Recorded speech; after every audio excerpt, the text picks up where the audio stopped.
No one else compares to you. They know that they can. I kinda fuck with you. Can I be including you, please? You know you top tier, 10 out of 10. Welcome to the KYP podcast special episode in Toronto. I'm here with my co-host, KYP James. Kevin G. and we have a returning guest. How's everyone doing? I'm back. How's everything going these days? It's been going good. Aside from a little injury from basketball, everything's going really smoothly. Very happy to see you guys make your first arrival to Toronto. A little Toronto takeover episode. Yes, sir. For those of you who didn't catch the name, this is my good friend Andy Xiao, roommate, hooper, enterprise account executive, podcast host, And too many other titles to name, but every time we have him on, Danny always has the sexiest intro song for us. Much did appreciated. it say I mean, I try my toxic or best. top tier? Top tier. Okay, gotcha. Up there. So we always got a toxic song. Yeah. He's here. So this is our podcast first trip to Toronto, and Andy let me know that he's been working on something that's coming up in the next few months, and I feel like it works really, really well with kind of the message and theme of our podcast. So, Andy, what's coming up for you? Exactly. Super excited to have this sit down with you guys. Been looking forward for your takeover. Actually, in June of this year, I'm looking to do my first TEDx talk at Toronto. It would be That's huge, man. and- Congrats. Thank you very much. Congratulations, man. Thank you very much. And I've been preparing a lot of my scripts and themes, and there's a lot of core lessons that are baked into the talk. But most importantly, there's one specific theme that I feel like resonated with all the guys when we talked a little bit this morning and even last night. And I really wanted to just put that on a platform like KYP where it completely aligns with everything I believe in, everything I do in my life, and I hope I could achieve in my life. Killing your pride is one of the biggest things to growth, acceptance, acknowledgement, enlightenment, and everything else. So, I wanted to get on, hear your perspective, kind of really understand each other's anecdotes and stories, and you just bounce around ideas. Right. And I, as a roommate, I know TED, going on a TED Talk is something you've been meaning to do for a while. And it really is kind of like an evolution of what you've been doing with Mind Diary and your journey to mindfulness and stuff like that. Can you give us an idea of how this all got set up? How'd you get there? Yeah, absolutely. So it's pretty random, but I've had this passion, endeavor, bucket list thing since I was in college. When I did exchange in California, I was very inspired by my professor who was a Stanford professor, but she was also a TEDx speaker, and she did a Vancouver TEDx. And I actually went and watched that, and I was very, very inspired by what she could do. And by spending so much time with her after office hours and having conversations with her, obviously one takeaway is that she's very intelligent and very wise, but another one is that I feel like I have things that I could share in my story that maybe can move people too. And she was kind of my inspiration to take the next step and, be willing to dream, be willing to try things, and be curious to see if that's something I could do and fulfill. And luckily enough, just in the second year of trying, managed to get onto one of these conferences. So, really looking forward to pursuing that. And I know that you were doing, I don't know if you can say what kind of TED Talk you can do, but I know you want to focus a lot on the mental health aspect of it. And, just the other day, I was talking with Jay, my girlfriend, and, we're all going through a lot of stuff, and we're talking with friends, and it felt really good to just, spew out your problems, talk to people. And it led me to think about how we use this platform as a form of therapy for all of us, and how we use this podcast to really help us, maintain our mental health. And a lot of people don't do that, right? Taking care of yourself, your body, your mind, and everything else. And how I want to structure this conversation, and I think you're one of the best person to do that, is number one, talk about the catalyst or something that really forces you to change your habits and take care of your health. Number two, talking about why people don't really take care of their mind. They love that instant gratification, that dopamine hit, going to the club. And number three, kind of different solutions you have, or all of us, we have to help us take care of our minds. And so, Andy, I kind of want to throw it to you. Absolutely. I think that's a great way to outline what we have in mind today. I think the biggest thing in the first theme of my talk is unveiling life's warning signs, and relating to the analogy of neglected vehicle, right? Like Danny says, I think every one of us are going through some type of, we can call them demons, we call them issues, we can call them struggles, right? Adversities. But at the same time, I think, like Kevin was saying, when you think about a car, right, a vehicle, when a light is on, for example, the low fluid light or low pressure light, your first instinct is, oh, I need to take it to the shop eventually because it will break down otherwise, and I don't want it to break down. So my question is, a car is a materialistic means to an end, right? As our minds, or even as our bodies, we are a singular finite entity. So why is it that when we look at something that's just a materialistic means to an end, we know the common knowledge of, oh, it's broken, I need to replace the parts, I need to fix it. But when it comes to our minds, our spirit, our bodies, we don't give it the same regard as even a piece of junk or a piece of metal in this case. So that's what I think it's very important for us to touch on. It's, logically, rationally, it makes sense. We should check in with ourselves when we have these life warning signs, whether you're fatigued, stressed out, or, not enjoying what you're doing. But how do we get there? How do we get to a point of self-acceptance? And then we could talk about, opening that hood, replacing the parts that needs to be replaced, self-reflection to self-growth, self-improvement, even self-love. Right. Right. But, love to hear kind of, before we dive into it, what do you guys experience that was similar to that maybe in your life? And how do you feel like you made that adjustment to open up your hood of insecurities or vulnerability and accept those flaws and work on those? Yeah. Sticking with the kind of vehicle analogy, in a car, you're able to take it to a garage and then, they'll call you back in 3 days when it's fixed or whatever.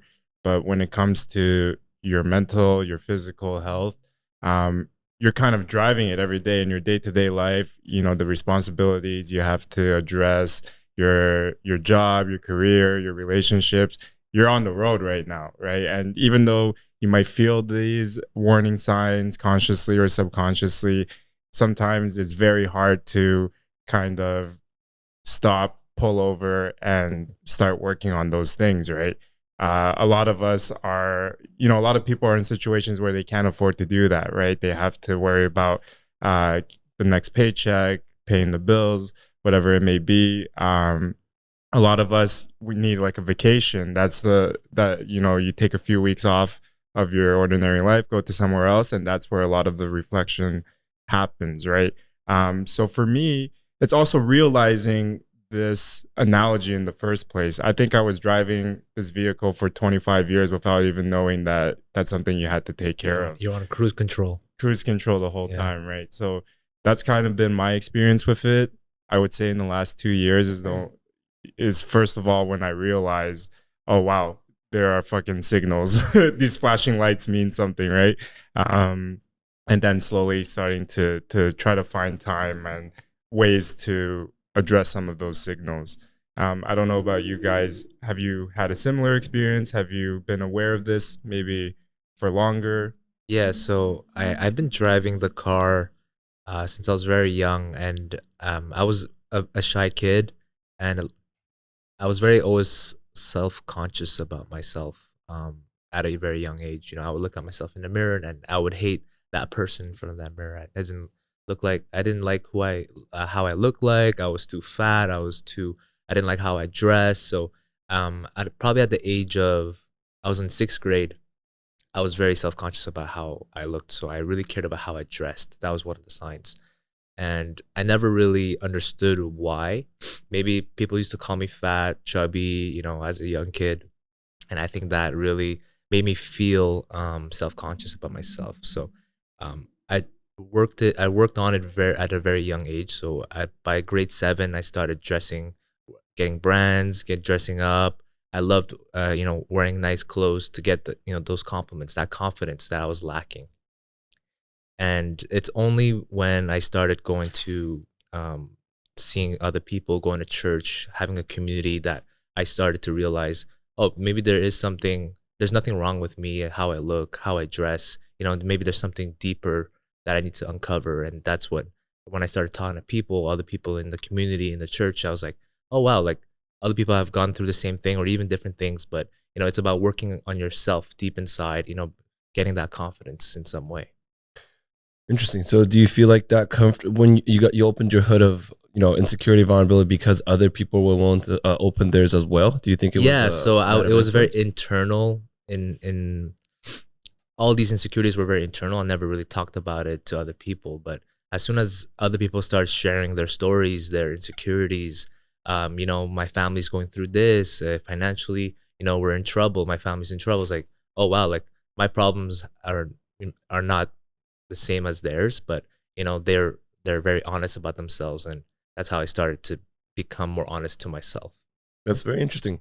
Yeah. Sorry, go ahead, Danny. Oh no, I was just looking at what you guys said, and everything pretty much stems from different things, and how you found who you are was a lot of self-reflection, either through spirituality or looking at basically what your life is going through. And I think I'm very similar to what Kevin, you know, I grew up, I had wanted to constantly prove myself, and when I start proving myself to people, it started twisting itself in a way where it was not about making people like me anymore. It was more along the line of, I know everything and I am better than you.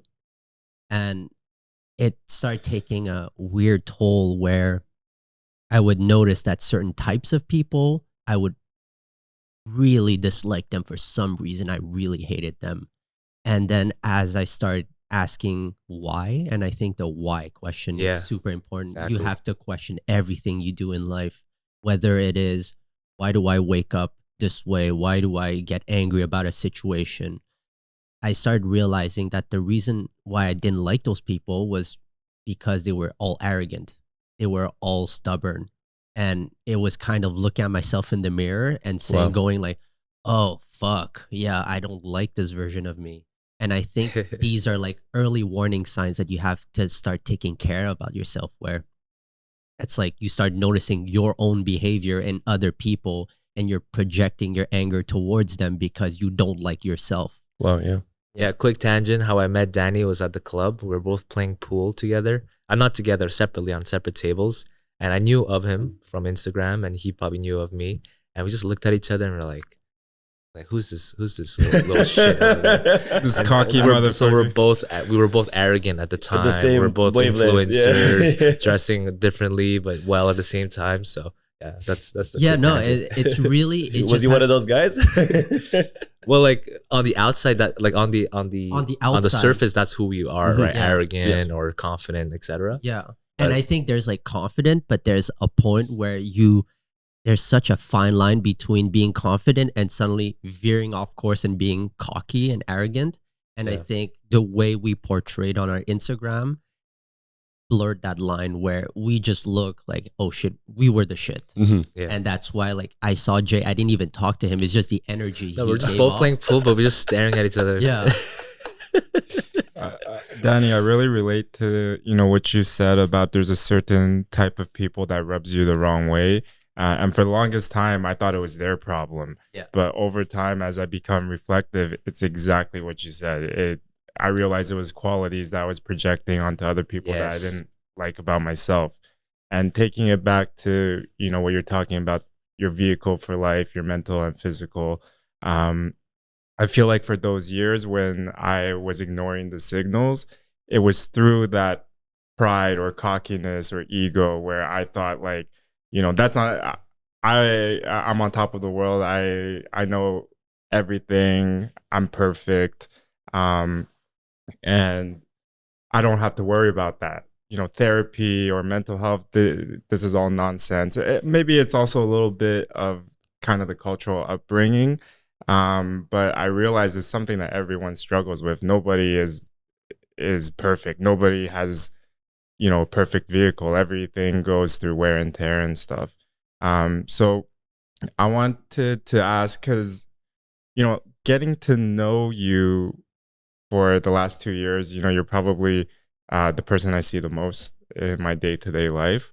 I found that you're at a stage where obviously you're still working on things, but I feel like you have a pretty good grasp of of what we're talking about here. I feel like in most situations, you're always pretty composed, regulated, you go through a lot of ups and downs, injuries, crazy Car accidents, all that good stuff. lawsuits, Yeah. things happen, and you're always kind of in a good mood and able to move forward. It doesn't derail you.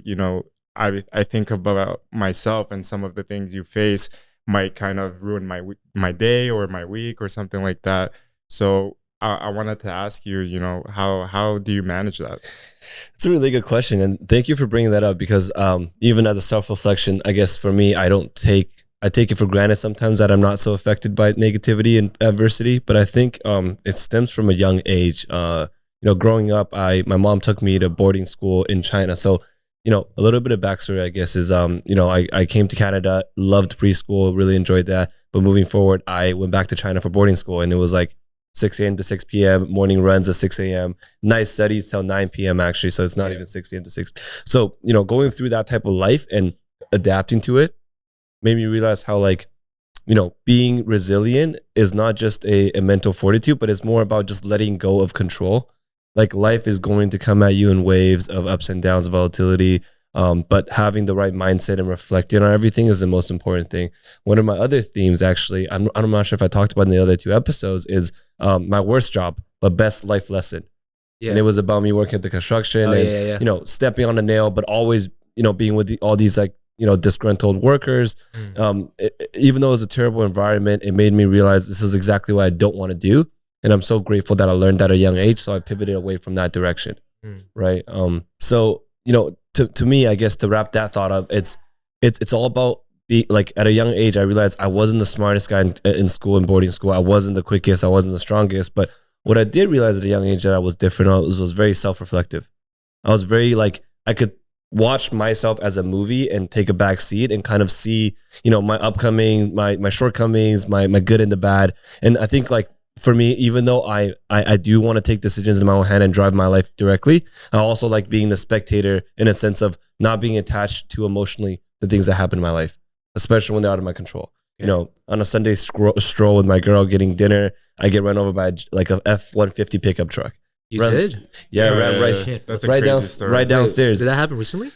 Yeah, a few months ago, actually. The SUV literally came onto the curb, overtook the sidewalk, and literally like took me out. And then at that moment, I thought I was going to be crippled for life. Oh my God. I felt the entire wheel. I saw my scar on my ankle, but like my leg buckled. I was shaking. I felt like a deer in headlights. I just got like blindsided by a 3,000-pound vehicle. I was like kind of like panicking and stuff, but it didn't affect me like the way that I think it could have, like, because it almost took my life, but obviously it was one of those really traumatic experiences, and I think, like, looking back at it, I could be more careful. Like, I always try to reflect on things that I can move forward with and gain something, rather than let the experience weigh me down and like derail me from what I want to do and my purpose. I try to be like, okay, what could I learn from that, and how could that make me whether a better person or just a more cautious person, or take this forward with some type of lesson. So now I'm stuck in a lawsuit where I'm trying to, like, sue the guy, and I'm learning for the first time how legal practices in Canada work. So like, a lot more to learn. Some things happen, but you get a lot out of it. Now I'm more familiar with the legal system in Canada. Now I know my bones are pretty resilient and I can withstand a blow from a pickup truck. How fast was it going? It was going really fast, man. Like maybe 50 kilometers an hour. It didn't stop. It was like a psycho. Bro. And then after he hit me, he hit one guy first. I turned around, he hit me, and then he just drove off. It was insane. So I know at the beginning of the episode, Danny mentioned one of the things we wanted to explore is why so many people struggle with, neglecting some of their mental health and these signals and being self-reflective, right? Like you mentioned, I think one thing that we get along with is that we're both quite self-reflective. I see that in myself as well. But I definitely struggle with, even though I can see it, I might be self-reflective and I see, in certain moments, I realize there are certain things that I need to work on that aren't quite where I want it to be. I struggle with this urge of, even after I see it, I avoid it, or I try to escape it. Like, oh, yeah, that's true about you, Kevin, but I don't really want to think about this right now. I just want to turn my mind off of it, maybe escape through, my coping methods, whether it's watching Netflix or just For sure. having a good time with friends, and I just keep putting it off and putting it off and putting it off. Is that something you've struggled with? Do you have any advice on that? Like, Very good input. Well, first of all, I think everybody struggles with that, right? And I think my mentality and advice and solution to that is, one, if this is something that's coming up in my head, my first question is this a one-time thing, or is this going to be an existing, occurring thing that's long-term and that could be a problem in my future relationship, friendship, work, whatever, right? Now, if that is the trend, this is one of those things I always remembered from my yoga teacher. And the quote was, if you hold a glass of water like this, right, it's not exhausting for a minute. Yeah. It's not exhausting for 10 minutes. In an hour, it might get a little sore. But in 5 days, how would that feel? Yeah. It's not like when you think about something like that bothers you at first, it doesn't feel significant. It doesn't feel exhausting. But the longer you hold in your mind without addressing it, without putting that water down, whether that's finishing the water or putting it down, whatever you want to do with that, the more exhausting it gets. And it gets even harder to like do anything with it, right? Because your mind's so numb, like your arm, from holding this thought for so long. So in my head, it's like, if this is a thought I can live without, I don't like, if it's a negative thought, for example, somebody was yelled at me on the street, they were very mean to me, but it's more about them than me. I want to drop that glass of water because that doesn't reflect my identity. It doesn't reflect me. And we got to let these things go because you can't control the narrative of other people and how they treat towards you sometimes. Right. Yeah. But if it's something that I can work on, for example, during the performance review this year with my manager, she gave me some good constructive feedback about being more strategic, being a little bit more, take ownership for more of the team. And these are things I can work on. So instead of whether that's like, me just leaving in the back of my head for the next performance review and getting the same feedback and being like exhausted from that, or addressing it, picking up that glass of water and start drinking it. Yeah. Little by little, but marginally. That's kind of how I think about it. Thoughts, when they linger, typically they don't become better, if that makes sense. No, These thoughts get more and more exhausting and sour to address. Your problems become more severe the more you leave it off, whether that's errands and eventually you never do them. Yeah. Right. That's how I feel like that's how it goes for a lot of our mental health. Because like even when it comes to the glass of water analogy, right? In our minds, it's very simple. Like, just put the glass of water down, right? Yeah. But I think with a lot of people, what they struggle with is that putting the glass of water down is not the first solution for them. They'll think of everything else, like, oh, what if I put something under my arm to hold that glass of water up more? Why don't I switch the liquid to make it the glass lighter? Why don't I just work out to make the glass lighter? And I think that applies to real life, where a lot of people, when they have problems, it's not about just cut out that behavior and work towards it, but how do I cover it up, or how do I make it so that I am able to cope with that problem? And I think that is a very interesting topic to get into. Why is it so much easier for people to cover up those problems rather than to just go to the root of the problem? That's a great question. And I think the biggest thing, and it goes back to opening that hood, is I think it's self-acceptance, right? Mm-hmm. Whenever we say, oh, we need to put this glass down, it typically means we fucked up somehow, or we have something to work on. It usually means we have a shortcoming of some sort, whether that's you dressing better. You don't know what, it's better to, when you dress better, it's much better to think, oh, I'm a fashionable guy, rather than, oh, I'm just covering up for my insecurities of appearance. Yeah. Right? It's much better. The first narrative is always better. Just why would I want to put down the glass of water if I can just, like you said, make it a little bit, put a padding on it? Yeah. But forever, you're not going to lift initial action. Exactly. Yeah. Right? But you're never going to lift that water forever. Exactly. Right. And I think it's in order to have self-growth, for me, at least all my life, I think there's a few steps. It's not as easy as I want to become a better man. That's how it's going to get done. I think it's first is self-awareness, right? We have to acknowledge that I'm holding this glass of water, first of all. Yeah. And then I think it's self-acceptance. It's about being able to accept that, hey, I ended up with this glass of water, my insecurity, and we're gonna figure it out. We're gonna figure out what we want to do with it, right? But let's address that there is an underlying issue, and then I think, and then it become self-acceptance, and then I think with self-acceptance comes self-love, because when you self-accept is like Danny was saying, if you eventually accept everyone and nobody pisses you off anymore, that probably means you also love yourself because you don't have any qualities where you dislike from other people or yourself. And I think that's the stage, because I think for me at this point in my life, one thing I'm really happy is I feel like I do love everyone. I think everyone has their own strength, their own personalities, and that's what makes them, right? Like nobody can wear another person's shoe in a sense of like, we all have our own journey to walk and we have our own shoes to fill. Yeah. And I think that's what's beautiful about, and there's a quote that Allen Iverson actually said yesterday that I remember really vividly. It was, it was something like, it was like everyone else is taken. You can only be you. Yeah. Oh, that's actually very interesting if you look at it. I love Allen Iverson, by the way. Yeah. He was And an that inspiration. quote was like the biggest thing that stand out to me. I'm like that makes complete sense to me. And if you use that mentality, not just for yourself to be original, but for everyone else, then you won't see other people as different and like not me. You'll see them as special too. And they have something special that they can give you from their life that you may not have. Yeah. Right. Whether that's spirit, energy, you know, whether that's fashion, whether that's all these like knowledge on technical things that you don't know. And that's like how I always approach everything in my life. You know, I'm sure you guys will see this guy named Jose. I started basketball during COVID. I was never like that. Like I never played basketball before that. I played other sports, Yeah. but I feel like I'm getting so much better because I'm willing to go to Jose and be like, you're so much better. Please teach me. And so I can learn from you. And, you know, I accept these shortcomings Exactly. and I try to like Yeah. use that to my advantage, I guess. So much wisdom coming from Allen Iverson. This is the same guy that says practice. Yeah, Practice? same guy, man. Same guy. Homie grew a lot too. yeah, definitely.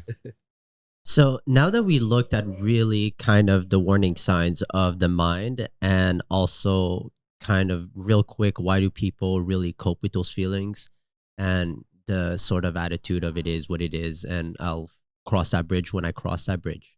And then when they cross that bridge, it's really ugly. I do want to go into more the solution type where I think we all have our own ways of coping with our feelings, and you probably had, you know, multiple things you did to get to that stage of where you are, where you love everyone because everyone's so unique. Absolutely. And I do want to dive into if certain like solutions you had, certain steps you took to get to that feeling. 1000%. So first things first, I think the theme of my talk, and you know, without sharing too much, my talk, the title of it is Unlock Your Mind Diary. Right? What does that mean?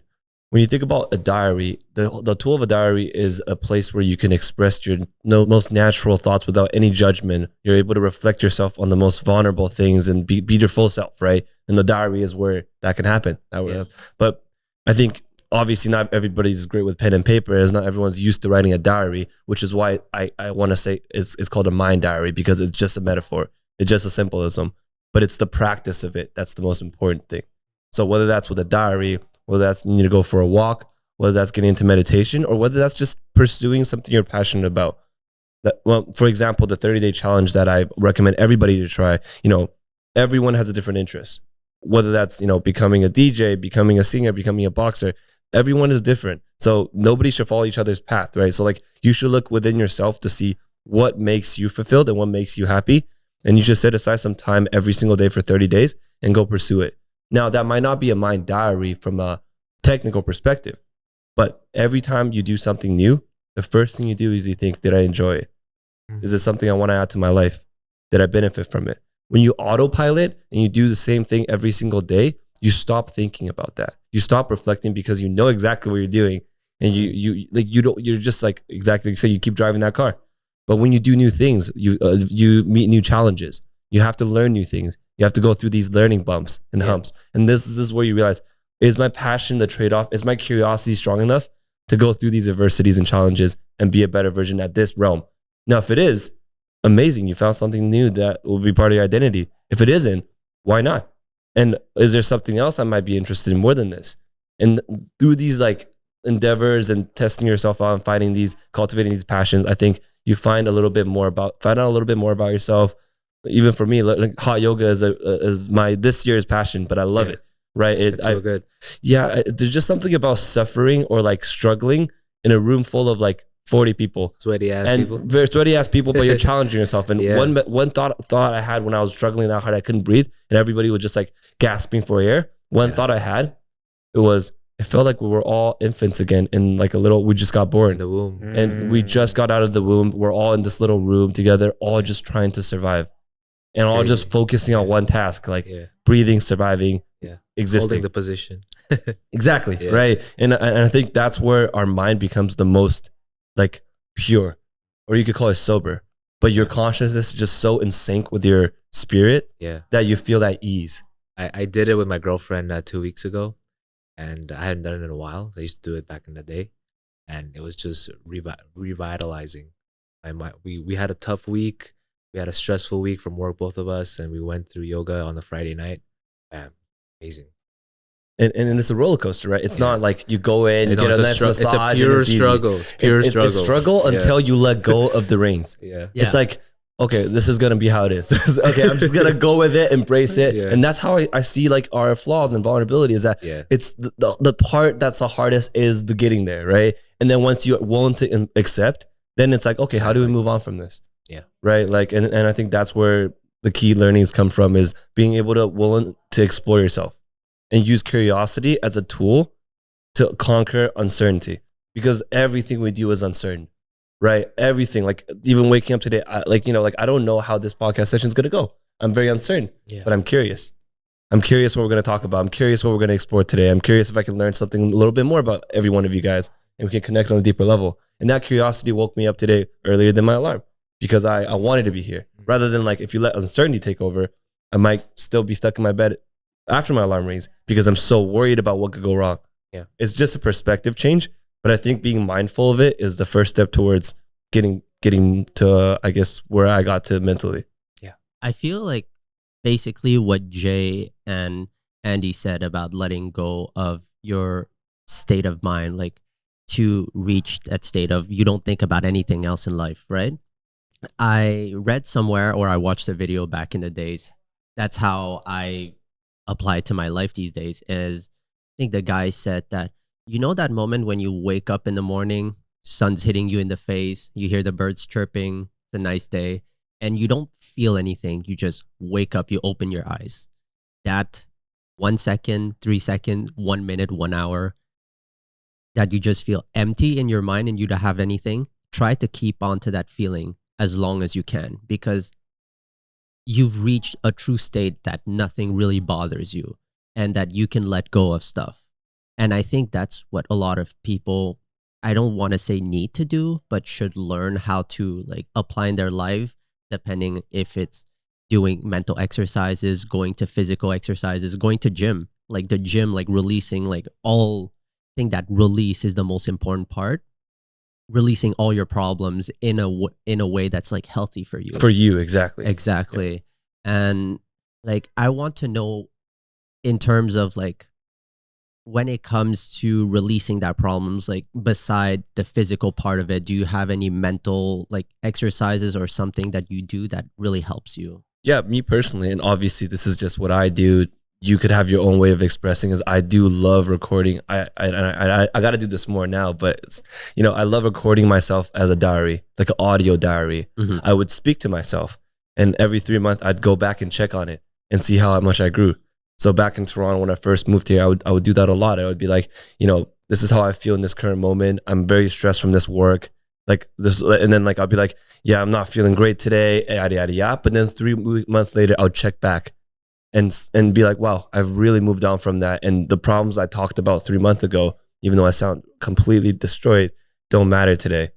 And through those gradual documentations of my life and realizing what means a lot to me and what doesn't, I learn more about myself. Right, I record myself kind of for myself to watch, like a movie, like a Truman Show, you can call it, right? But audio wise is how I operate, and the whole theory behind Mind Diary, my podcast, is that as well. A lot of that is really just me recording myself at that stage in my life, and then reflecting on it when I'm at a later stage and seeing if the growth and direction is where I wanted to go. Now, if it's not, how can I pivot? And that's how I kind of progressively record myself and document my journey along the way. Yeah. I find that interesting because Kill Your Pride was me documenting how I felt in that moment. And all that confidence, that arrogance that I inherently took on as my pride during my college years. I wanted to do something different, something to connect with others, because I felt like I was connecting with people through fashion, but I was also creating this arrogance and this overconfidence of myself. So you see the captions on my Instagram, drew a Picasso. It's like very, very self confident. It's like, oh, what is this guy talking about? It's like super like, what's the word? Unbearable. Unbearable. What's the other word for unbearable? It's Obnoxious. obnoxious. There you go. So my girlfriend always tells me it's so obnoxious, right? And so kill your pride. And I love doing that because it's just for fun. And Yeah. I love myself and I love just doing You're not it. too serious. You don't take yourself too No, seriously. that's it. And killing your pride, the brand and the podcast, it's all about connecting with you guys, and it's also to realize that we have certain issues that we're working on, and then it's good to be mindful of those things. And yeah, so Mind Diaries, Kill Your Pride, I feel like I relate a lot to that. Yeah, and I feel like that journey of killing your pride is never ending, because I feel like there's a misconception. Oh yeah, From my friends or people who know what we do. They're like, "Oh, you must not have pride." I have a fuck ton of pride. oh yeah, we do for it's sure. never going away. Yeah. And I think the reason why we need this so much is because we need that remind. We have so much of it that we need that reminder Okay, to come check down to ourselves. earth now. Yeah. I don't know if this might be going a bit off topic, No, but go ahead.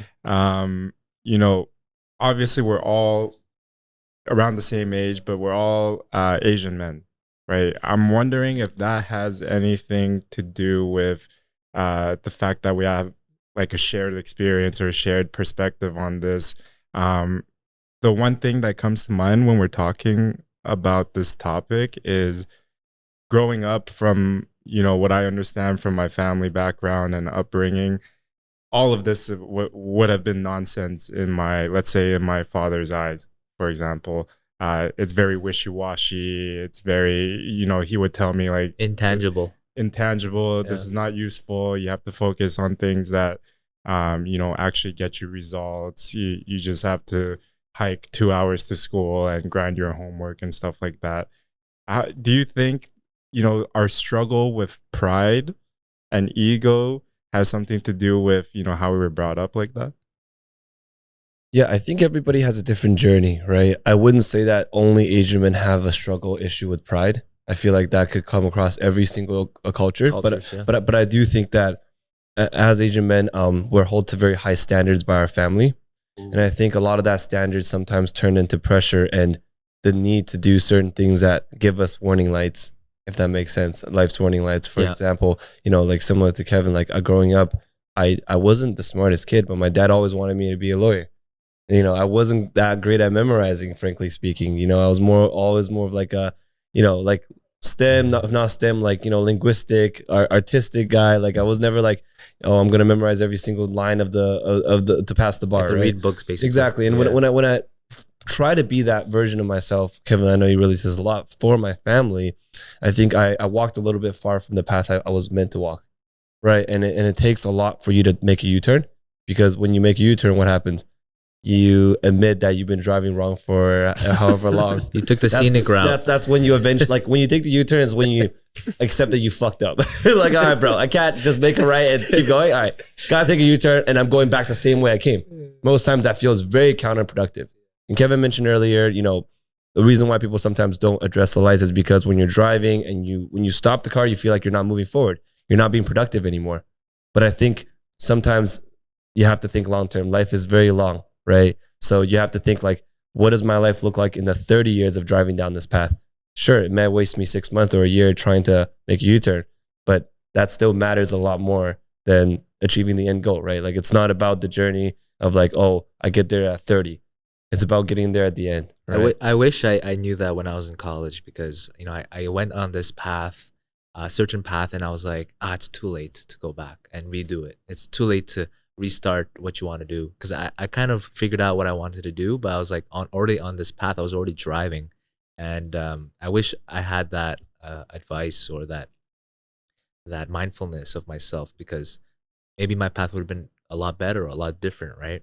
But you have, your life is with your cards, right? You're dealt with what you have, but Yeah, try yeah. to work with it. And I think like you're absolutely right. I think if we look back, everybody could have made a few different turns. Of course. if we're looking backwards. Yeah. But realistically speaking, like even for myself, I think there's a lot of adversities and things that didn't go right in my life. And at times, I've always thought, what if it was different? But it always turned out to be the better scenario. Exactly. Eventually. Yeah. Right. For example, when I first wanted to do tech sales, I don't think I've shared this, but I really wanted to get into Shopify, and I got this really amazing role that I was on the 6th round interview. And for some reason, I didn't, well, for the reason that a candidate was better than me, I didn't get the role. Yeah. Right. And for me, I was like destroyed. And this was a few years back. And I was like, man, why was I not good enough? Like, was I talking too much? And I'm like trying to figure out what I did wrong. But then, 4 months later, I got a way better job at DoorDash. Yeah. Right. So I think some things that are meant for you will always be meant for you. And your journey is like, I don't think like retracing it is the right way to think about it for any one of the listeners. I think it's just about like days are long, right? Years are short. But as long as you make the turn today, you have a lot of days to fix it up. Right. But if you're going the wrong way for a long time, days are long, years are short, you're going to look back and you're going to realize, wow, I've been driving the wrong way for 10 years. And that's where like the analogy of a vehicle comes in, right? Is if we don't address these warning lights of tire pressure, whatever, even if it's a Porsche 911, whatever car that may be, the best in the world, there's always turmoil on this journey. It's a long journey. So we have to accept that there's turmoil and you're going to take it to the service shop, because even a Porsche 911 will break down eventually. Yeah. Right. So what makes you any different from a 911 Porsche? Like now that similar to what Jay was saying, right? Because he was like, I wish I kind of knew this route when I was younger. I always think of that route like, what if I had this podcast when I was 18? What if I had this at 21? What if I started my career at like 14? Like I didn't have to waste fucking 2 years in university and burn myself out. Mm-hmm. But then the more I reflect on it, the more I thought that, hey, it's because of all these struggles that made who I am. Love it. Yep. And Exactly. if I didn't go through what I went through, I would have never found James. I would have never talked to Kevin in Sejep. I would have never like continued my career in photography. If you change one thing, everything would have been different. Exactly. It's like a butterfly effect. Butterfly effect, domino effect. And if you're happy with the life you are right now and who you are right now, then there's no reason to look back and try to change things, because Exactly. you might not like yourself as much. Yeah. You know what I mean? Like it's I think it's very important to remember that like you can't just tweak one thing, because everything will change if you tweak one thing. Yeah. And I think that pretty much one thing that I believe wraps it up, the podcast, is really, there's a lot of things we all dislike about ourselves, right? And there's a lot of things we want to change or that we regret. But it's those struggles that make who you are. And you have to not wake up, but understand that you can fix all of these things and help yourself to be a better person. And Andy, I want to thank you to be part of this conversation. And It's my pleasure. do you have like any last remarks that you want to let the audience know? Yeah, absolutely. I think one last and honestly the biggest thing to take away, and I don't think I addressed this enough in the podcast, is following up to your point, is that everyone goes through struggles in life. Like nobody is except like everybody, right? And everyone go through so many experiences in our lives. Like that's undeniable. But why is it that some people may be more mature than others? It's because of the willingness and not the ability, the willingness to reflect. Exactly. If you watch 10 movies, but you just keep starting another one and you don't think about it, you just let 10 movies go by. But that's the same logic to your life. If you live 10 months without thinking about anything you were doing and not reflecting, doesn't mean, if you're 1 year older than me, but you didn't reflect that whole year, doesn't mean you're wiser than me. It's just age is a window of opportunity to learn and reflect and experience, but the reflect is the most important part to growth. Yeah. I think that's the biggest thing I wanted to emphasize on this podcast. Awesome. So Andy, where can we find you? You can find me on my Instagram is Andy Xiao123. My LinkedIn is Andy Xiao. You can find me there. Also, if you're interested in tech sales, I know we didn't talk about it much. You can always check out A&E Sales Academy. We help people pivot careers. If you feel like you're making a U-turn, that'd be the best place to find me. Perfect. And as always, all the information for Andy will be in the description. Stay tuned to the next episode next week. My name is Annie. I'm here with my co-host. KYP James. Kevin G. And remember, KYP. Kill your pride, baby.